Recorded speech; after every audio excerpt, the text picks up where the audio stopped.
Alright, so the final episode of season 46 starts off with the tribe returning last night with some tension in the air from last night's blind side on cue, right? In particular, Maria is feeling it the most because she realized she messed up majorly by not listening to Charlie when he straight up let her know what the issue was. Well, not the issue, what the vote was gonna be last night, right? And so she's trying to make amends or whatever, and Charlie, of course, you know, him and his little weasel self is just keeping all of his options open, you know, just making sure he always has an option to move forward. Maria feels terrible, she feels bamboozled, but it's completely fake. I know it. She came for me and I came out on top. You ruined it. I didn't have my name written down the whole game. I totally screwed up. Damn. But if one thing came out of tonight, it's that I'm a big threat and people are willing to write my name down. So I have to keep every path open, keep every option open to get to the end and go for the win, go for the millions. Which I can respect that somewhat, but, you know, personally, I wish she would just be a little bit more assertive and, like, you know, take a side, kinda. Cause, you know, past seasons of Survivor, if someone just like, when someone wrote your name down, there was no buddy after, you know? There was none of that shit. Like, I miss when people, like, really took stuff personally. But we got to see a little bit of that this season with Liz, but I digress. And from there, they move on to the final 4 immunity challenge, and Maria is no idiot. Despite, you know, Charlie placating her like whatever she wants to hear, she realizes she has to win from this point. She has to win at least the final 4 immunity. And for those of you that don't really, you know, aren't in tune with Survivor like that, the final 4 is arguably the most important immunity challenge to win if you make it up to that point, because at the very least, you have an option to fight your way to the final tribal council via making fire. But if you haven't watched Survivor for, you know, a bit now, it's relatively new. And with that, the whole tribe realizes the importance of this challenge, right? And the importance to not let Maria win this shit, okay? Alright, so I'm gonna be skipping past most of what went on and during this challenge and covering like mostly the end of it, right? For the majority of it, it was Kenzie who was leading throughout the challenge, and then she makes it to the final section first, where she has to solve a puzzle that'll help her figure out the next section of the challenge. Kenzie is leading this the whole time, but once he gets to this puzzle section, she's just stumped. She doesn't really know what to do. I'm not gonna lie, she's completely fucking lost, okay? And Liz takes note of this, right? And then she also takes note of the fact that, you know, Maria is like really gaining on her ass, right? So Liz thinks very quickly on her feet and realizes that she has no shot at winning this shit, bro. She's slow as fuck, okay? So she goes over and reads the like word puzzle that Kenzie was struggling with, right? And then she's able to like quickly, you know, interpret what it means. What she had to do was go back into one of the earlier sections inside of the challenge and get like a plank that they used earlier and count up the holes in there. Yeah, Kenzie just wasn't figuring it out, right? So she does that, gets the plank, runs back, and then, you know, counts it up for him. All the while, you know, Maria is like really gaining on Kenzie, right? So yes, Liz does all of that and then, you know, eventually finds the correct code for Kenzie to enter by helping her out just to shut Maria out from the win. Jesus, I hope I explained that correctly. Like, this kind of gameplay in the challenges is what makes them, like, you know, fun to fucking watch. Because I'm not gonna lie, the endurance, like, a lot of the challenges, like the endurance challenges especially, can be kind of fucking boring to watch, you know? So I like to see when people are, like, willing to go the extra mile just to smite another contestant from winning. Bro, I wish these people weren't just so amicable with one another, you know? So yes, on a very small chance a fucking Survivor producer is watching this, please include characters that are willing to get the job. I mean, not characters, contestants that are willing to just get the job done, you know, go getters, bro. No more kumbaya. I love to be on Survivor. I'm just so happy to be here. That's so boring, but I'm just so happy to be here. You know, I want to see entertaining people. Come on. More Liz's. But yeah, this episode, the final episode's moving pretty quickly, and you know, unless Maria finds the idol, she's going home. And she doesn't find the idol. But Maria she's a fucking fighter, okay? So she comes up with another plan to just, you know, throw dirt on Ben's name, right? And surprisingly, this idea sticks with Liz, makes her, you know, consider it somewhat, right? And just because Liz is considering it and and Charlie just being Charlie, of course, he keeps his options open and considers that as well. And, you know, he's just, yeah. Like, it's good, objectively speaking, it is good gameplay because it gets him to the end. He's not ruffling any feathers or anything, but it's just kind of boring to watch, I'm not gonna lie. But yeah, it's time for the next tribal council, and the whole talk is literally, yeah, Maria, you're going home pretty much. They're openly saying, yeah, we gotta, if you make it any further, you're gonna win, right? So she ends up going, inevitably. And I'm not gonna lie, her exit line was just, it was cold. It was cold as fuck. You know what? I feel amazing. I played such a good game. I'm 47, and I smoked some of these guys. It felt really good to know that at my age, at my stage of life, like, I still got it. But yeah, I like Maria and her attitude a lot. I would love to see her return for season 50, because if I'm not mistaken, season 50, they're doing like all newer gen Survivor, So I would like to see Maria return. Okay, so now we're at the final 4, and I'm not gonna lie, Liz is in the most Liz position ever. She just was born with ligaments that are too big for her body. So it just makes, like the ergonomics, I guess, of practicing fire just like really difficult for her, okay? I mean, I'm in. The Final 4 challenge is the most important challenge of the entire game. Especially for me, because I'm so nervous about fire making. I have this really weird condition where the ligaments on my wrist are too big for my body, and so my joints are constantly popping in and out of place. So I haven't been practicing fire very much because my hand starts cramping up, and I don't want to look like a complete dum-dum. So she really needs to win this next immunity challenge so she can experience, feel some sense of security, so she won't have to be in a position to make fire to begin with, right? But I don't know if you've been watching this season at all. Liz kind of sucks at everything, so she sucks at this fucking challenge too. But anyways, Ben ends up winning this final immunity challenge, right? And yeah, because my cat joined me, but because of what I mentioned earlier, Liz is in a very bad position. And I'm not gonna lie at all, bro. Her pleading was definitely goes down in the top 3 worst pleads in history, all right? Like, she starts off with, I'm a millionaire, so the jury is already gonna think I don't need the money, right? Exactly, Liz, right. Ben is probably thinking the same damn thing right now. You don't need the fucking money. So he's less likely to want to take you on, just take you along with him to have a chance at the million, And Liz is just so fucking funny naturally because she's like, man, I barely have a chance to even make the fire. And she starts like cracking her bones in front of him. Yeah, well, I'm out. I'm last jury. I suck at fire. I can barely hold a knife. I hear my wrists. Yeah. I mean, that's another thing. Everybody on that jury already knows I'm a millionaire. Like, Yeah. I don't need the money. Yeah. Obviously, I need it. I think I'm the most broke person of the 4 that are here, She was like, I got money. I just want to make it further. I'm broke. Liz, we could have tried a little harder when it comes to pleading. Like, come on. But yeah, we move on from that, and Ben is just venting to Kenzie about like how hard it is for him to, make this decision on who to bring with him and who to force to make fire. And he's contemplating between, taking Kenzie and Charlie along with him, right? And he's split between those 2. And look, last video I called Kenzie, a real nigga, and this shit still stands. Her attitude is just like, it's dope, right? Cause she got the fucking dog in her, nigga. She's like, I don't wanna do the fire, of course, but if I need to, I'm gonna fucking handle that fire if push comes to shove, right?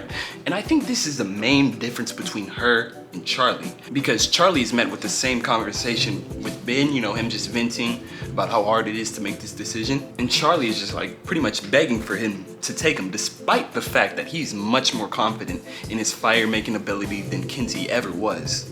And I think this just, epitomizes his downfall, because he's just not assertive enough to be a winner, at least in the jury's eyes, and like I guess the watcher's eyes, well, my eyes at least, because he played a good game, right? He got to the final 3, but he's not assertive enough. But yeah, we get to the fire making competition, and ultimately it's Liz and Kenzie who have to make the fire. And Liz's fire making skills are just about as good as her challenge skills. So she gets a little annoyed when Charlie just encourages Kenzie. Kenzie continues to nurture that fire. Oh, God.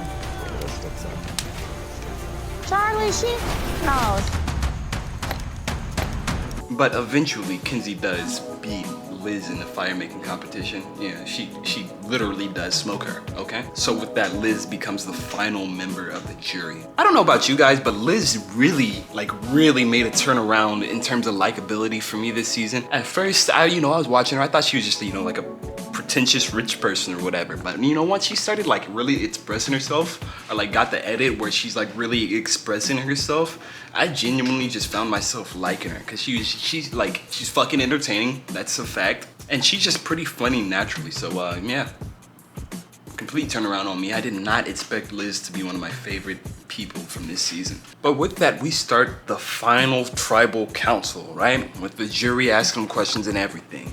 And Tiffany starts it off, I don't know if her name is Tiffany. And Tiff starts it off by asking something along the lines like, what's a move that you made that influenced the course of the game? And she addresses it to Ben first, right? And Ben he kind of chokes up on his answer, and then it moves on to Charlie after that, where, Charlie is able to, answer with fluidity and, give an actual definite answer on how he influenced the game from his perspective. And it's Kenzie's turn to, answer, and she's answering it, trying to answer at least. Q tries to almost belittle her response in a way and take credit for it, but despite that, Kenzie is still able to, power through and give a concise answer as to, the impact she made on the game. And at some point in this, Tevin tries to clarify, why Ben accidentally, how on earth Ben accidentally wrote down Kenzie's name. And I'm not gonna lie, this may come out a little bit rude, but I think it's true at least. He blames it on the only thing he really did this season, and that was have the night terrors. That was the only real showtime we got to see from Ben and him develop. He didn't really influence the game at all. He just kind of got carried along, and yeah, that is what it is. And literally the whole time it's just Charlie and Kenzie that are able to give good, thought out, concise answers. And this time around, Charlie gets to explain why he wanted to actually make it to tribal in a safe manner. And I think this explanation is something that put a sour taste in the jury's mouth. My game has been all about getting to this moment, so I didn't feel the need to push insanely hard to get into fire for a move that I didn't think was going to buy me all that much. Right, and I appreciate that. Well, I hope getting to this point in a safe way doesn't hurt you, right? You said your goal was to get to this point. I hope your goal was to win this game. And what I was saying earlier about him not being assertive enough and taking the game into his reins or whatever, I think that it's shown here with his with his explanation. And I'm not gonna lie, Soda, I damn near forgot about her, but she had a pretty damn good read, an accurate read on all three of the final three.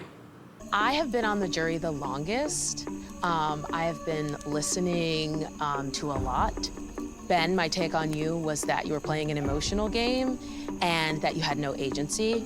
Charlie, my take on you was that you were playing the middle very closely with Maria, but you did not set yourself apart from her. And Kenzie, my take on you was that you were brought into votes pre-merge, and post-merge, you said, tell me who to vote for. And Q gets to ask the final question, and he asks, what would you even use the money for, And let me preface this by saying nobody is in a position to criticize others on how they choose to spend the money that they earned, but I'm gonna criticize them right now, or at least what they say. Because something that annoys me greatly in reality shows is when people come on here and then they try to say what they think other people want to hear, They're like, I came on here and if I won the money, I would donate it to charity. I would make sure my parents get every bit of it and I get 5% of it. Come on, shut the fuck up, bro. Didn't you come on this reality show for you? So you could experience this reality show and so you have the chance to win this fucking money, bro? I don't know. I feel like sometimes in life you earn the right to be a little bit selfish, and if you win Survivor, you got to earn the right to be a little bit selfish and ball out on yourself, right? My nigga, if you want to donate all this money to your parents or whatever, why didn't you give your spot up to your fucking parents to come on the show or what? I don't know. I digress. You can help your parents. Man, I just take it the wrong way personally because I obviously don't know what these niggas are thinking, of course. But I think they're saying this shit just so they can sound nice. That's what I think. But Kenzie doesn't do any of that. She doesn't do any of that. I'm gonna just let her speak for herself. Kenzie? I've been in my career since I was 15 years old. Not because it sounded fun. I would have loved to enjoy high school like a normal kid. I couldn't. I started working in salons when I was 15, got my beauty license by the time I was 17, opened my salon by the time I was 24. I opened it to give people a place to work. I don't make any money off of the chairs that I rent out. If a business person looked at my business plan, they would lose their minds and be like, you could make so much money off of this. It's not about the money. The business is not about the money. It's about providing people an opportunity. So this money would be mine for me. I would invest it and I would set up myself so I don't have to be 70 years old doing bang trims on kids, okay? Like, I'm trying to set myself up to have a family and to be able to be financially secure in myself. This was my venture. My life has been for everyone else. Thank you so much. No problem. Yes, ma'am. And see, that's what I respect, you know, just a good, like, genuine, honest answer. You, like, not something that you think other people are gonna wanna hear, bro. It's like, you should be a little selfish in life. Not all, like, totally selfish, but, like, come on, like, Kinsey, like, selfish like Kinsey, that's what I mean, bro. God, I'm a Kinsey fucking dick rider. But yeah, it's time for the jury vote now, and in a 5-3 vote against Charlie, and Ben getting no votes, Kinsey fucking wins, and thank God, hallelujah. Fucking booyah, nigga. And you know, I think what's crazy is, you know, Kinsey was just very likable. I don't think she played the best game at all. I think Charlie played a better game than Kinsey. But the thing is, Kinsey was just a little bit more assertive. But yeah, after that, it's the post-show like interview thing, and I'm not gonna lie, like ever since they like stopped doing it like in a studio like back in America, I kind of stopped, like, my interest in it kind of waned off because I feel like it's just kind of awkward. It feels like kind of raw, and you know, like this, like the one Mr. Krabs meme, you know, where he's looking like all dazed or whatever. That's how I feel when I'm watching this shit. It just feels weird to me, bro. Like it feels like I'm watching something I'm not supposed to be watching. So yeah, I usually skip it, and I'm gonna skip it here too because this video is already getting pretty long. And if you've watched this long ass video, thank you, bro. Thank you for watching to this point in it. I genuinely do appreciate it. And I would also appreciate it if you could subscribe because I'm going to cover more reality shows. Like in particular, I already got a plan for the new season of Big Brother. When that comes out, I'm gonna do like, you know, I'm gonna cover the 3 weekly episodes in one video. Whenever that season airs, like around, like I think late July it does. So yeah, I'm gonna do that, and I'm also gonna look for more reality shows to cover in the more immediate season. Or if you want to see me cover like, oh shit, or if you want to see me cover like a particular season of Survivor, just let me know in the comments actually, because I want to just always comes to my mind whenever I think of another season I want to cover. It's just seasons with Philip Shepard, bro. And if you know, bro. And like my friend that I talk about Survivor with, she fucking hates Philip's guts, but I love that dude. He's just fucking sheer entertainment, bro. Without Philip on his initial season, that season would have been boring as hell. It would have been boring as hell, and that's a fucking fact, bro. In the meantime, if you want to watch another video by me, just because you, I don't know, may enjoy the way I speak or something, why don't you check out this video on my botched circumcision? Yes, yeah. I bet you were not expecting that. But yeah, I will see you when I see you.